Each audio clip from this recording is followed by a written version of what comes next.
পর দিন 7 নম্বর ওয়ার্ডের কাউন্সিলরের মদতে পঙ্কজ কি জানো তো? পঙ্কজ কান্তি চন্দ্র, রবীন সরকার, এনারা আর কে আছে নামগুলো বলুন দাদা।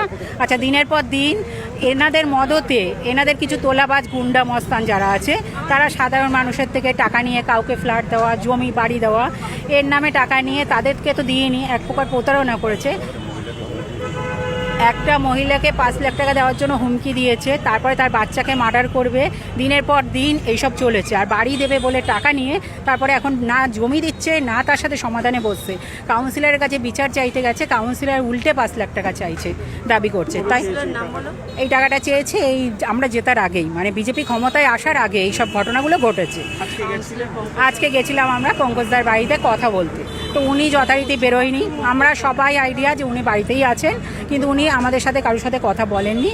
এবার তারপরে যেটা হয়, আমরা বাড়ির সামনেই দাঁড়িয়েছি, পুলিশ গেছেন, আমরা থানায় রিপোর্ট করছি। এখন কমপ্লেন করছি যাদের সাথে সমস্যা হয়েছে। প্রশ্ন, গরিব মানুষের টাকা যেভাবে রাজ্য জুড়ে লুট হয়েছে তার ব্যতিক্রম মধ্যমগ্রাম নয়? না, একদম না।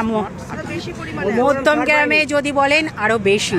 আর সত্যি কথা বলতে মধ্যমগ্রাম যেহেতু এখনও ওনারাই আছে, যেহেতু রতিন ঘোষ, ওনার মদতে এখনও দুর্নীতি চলছে, সেটা পৌরসভায় হোক, সেটা প্রত্যেকটা ওয়ার্ডেই হোক। এখন কি চাইছেন আপনারা? এখন আমরা সঠিক বিচার চাইছি, কারণ যেহেতু সরকার সঠিক, সরকার চাইছে সাধারণ মানুষকে পরিষেবা দেওয়ার, সেগুলো দিচ্ছে না। দিনের পর দিন এদের প্রতারণা, এখনও গাঁজা সাট্টা জুয়া এখনও চলছে, পুকুর ভরাট এখনও চলছে। শিপ্রা ঘোষ।